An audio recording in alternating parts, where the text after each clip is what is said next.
Welcome to Fantasy Filmball. My name is Dyl, and I just saw F1 the movie, and I have to say that this is the exact type of big screen spectacle that reminds me of why I fell in love with the theatrical experience in the first place.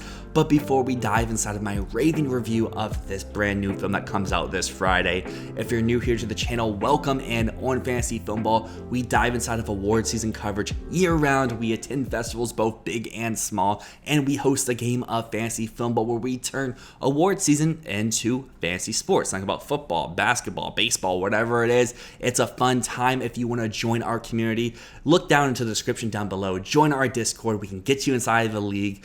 And consider dropping a subscription and a like. It helps the channel continue to grow. It keeps you around for all of our future Oscar predictions, festival coverage, film reviews, and whatever else we have here on the channel to come. But let's dive back inside of this review, because we have to discuss Joseph Kosinski's newest film. The mind behind Top Gun Maverick has returned to bring us this high-octane sports drama which dives deep inside the world of Formula One. Brad Pitt leads the pack as Sonny Hayes, a former F1 prodigy dubbed the greatest that never was.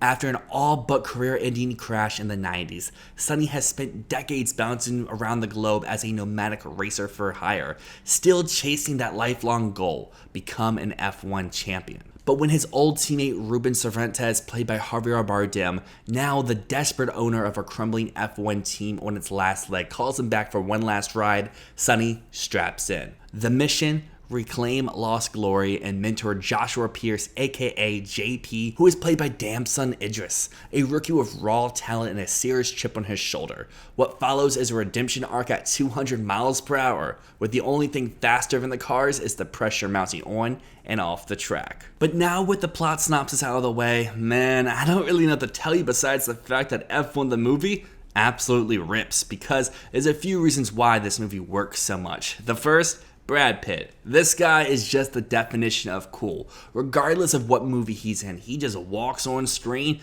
you look at him and you're like, yeah, I'm locked in. Then we pair that with the fact of Formula One is already such a thrilling concept. You're combining speed, precision, danger, and then you bring in Joseph Kosinski, who takes everything that I just said before and turns it into pure cinematic fuel. If Top Gun Maverick was him flying high, F1 is him tearing up the track and proving that that was not a one-time miracle.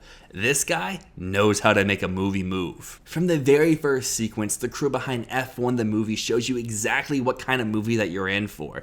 They give the audience everything that they came to see. The revs of the engine, the zips of the car, and an audio-visual style that reinvents what a racing film can be. That opening scene at Daytona throws us right inside of the driver's seat with Sonny Hayes showcasing what a one-of-a-kind talent this dude is and kickstarting this 156-minute long adrenaline fuel epic. Because this movie is a full-on technical marvel. You can feel the love and the labor from the behind-the-scenes pit crew, from the roaring sound design to the whip-fast editing. This film is relentless in the best way possible.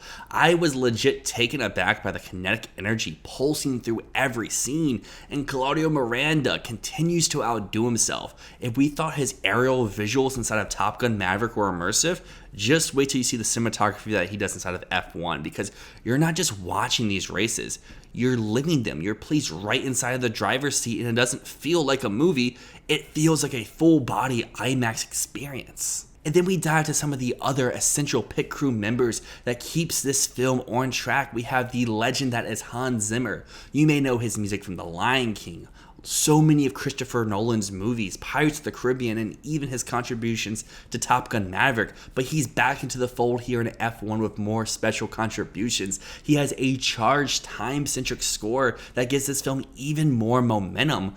Plus, we know this cast has so much style in their real lives, but the outfits here, everyone just looks so chic, and I have to give a special shout out to costume designer Julian Day, because everyone, especially JP, just their looks are serving fresh off the red carpet. And then when you pair that with Damson Idris's iconic Met Gala walk-in earlier this year, yeah, this is a man whose style bleeds right onto the frame.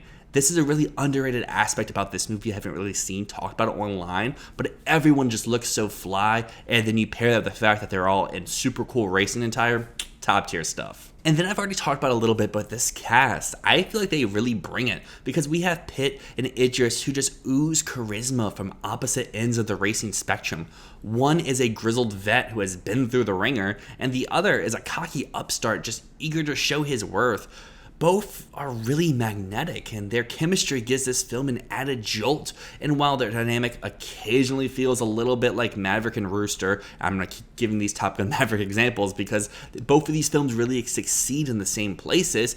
But here in F1, they give it a little fresh new spin to make it feel like its own sort of thing. But one issue that I feel like F1 does share with Top Gun Maverick is when we get to our next member of our supporting cast.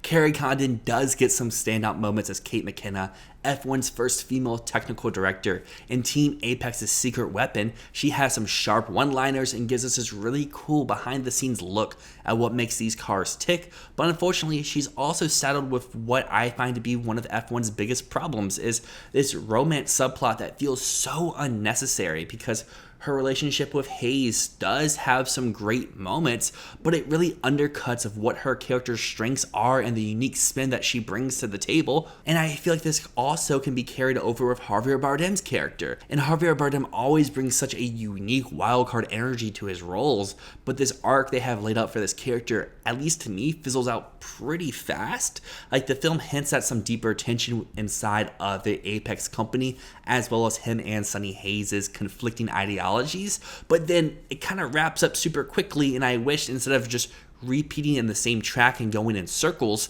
that they would have traded some of the screen time for that conflict more into the dynamic rivalry between Hayes and JP, because they have such a unique head-to-head conflict at the start of this film, and action happens, and then now they're working in tandem as teammates, and I feel like we kind of missed a step on the way there, because the crew as a whole does add solid support, fleshing out Team Apex. But if I have to be honest here, this whole thing runs on the star power of Brad Pitt and the sleek cinematic engine that Joseph Kosinski built around him. And another reason I want to give this movie some props is because I'm not really an F1 guy.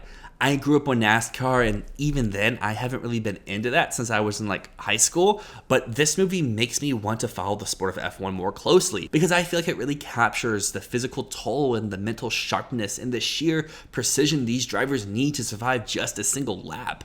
This film understands what has made Formula One such a worldwide phenomenon, for what has made the sport so uniquely intense and addictive, and that you feel this in every straightaway and hair-point pin turn. And now, I've kind of already alluded to this a little bit throughout this review, but there are a few issues with F1. The first one being the plot is a little by the numbers. Yeah, we've seen this underdog comeback story a million times before. We've seen this mentor and mentoree tension numerous times, and we have had these ghosts of the past narratives come back inside of our sports dramas. It's all there. The romance is kind of meh. Most of the secondary characters aren't really deep, and when the movie ends, you don't really remember their names. And I find that there is an over-reliance on needle drops from the accompanying pop album, but at the end of the day, that didn't really bother me, because sometimes all you want is a movie that just feels like summer.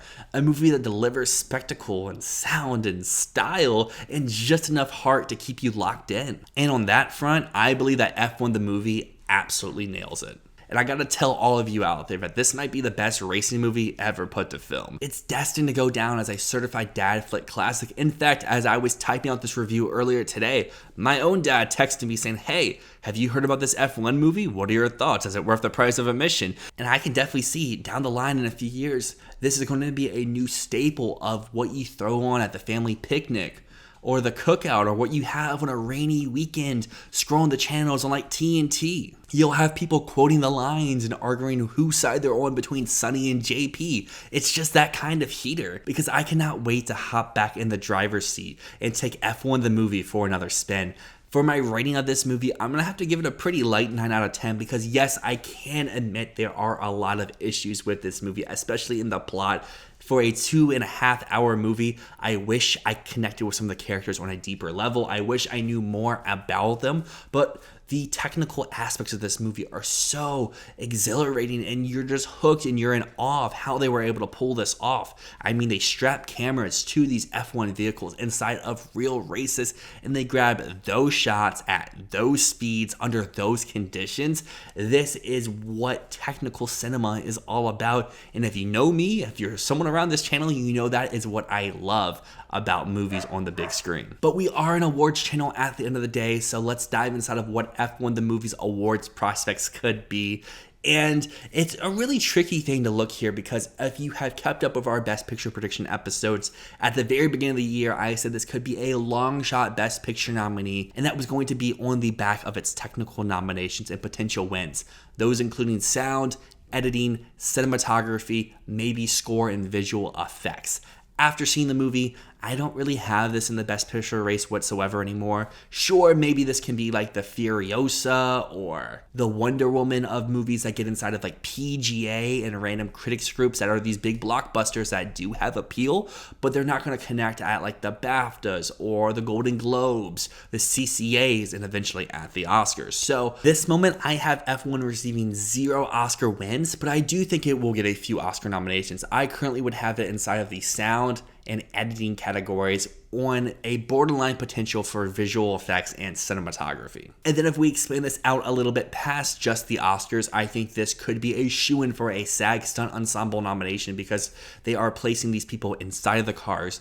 They're driving them. We've seen that SAG does appreciate vehicular stunt work in the past, and I think that it will be no exception this year. And then the Golden Globes do have a brand new category that they've had for about 2-3 years now, being the achievement and box office, where I think with how this film is currently tracking, the audience reception both at my screening and what I've seen online from other fan events and critic screenings has been positive. I think this will be one of our 8 nominees at the end of the day. So for a quick roundup of F1's Oscar prospects, you can see a graphic right next to me of what awards I can see this getting nominated for, which ones I have on the outside looking in, and then some other places outside of just the Oscars I think this can show up in some specialized categories. But that is really it that I have to say about F1 the movie. I would love to hear your thoughts about it if you've seen at the fan event that happened last night, or if you saw it at any other screens that's had here in the past.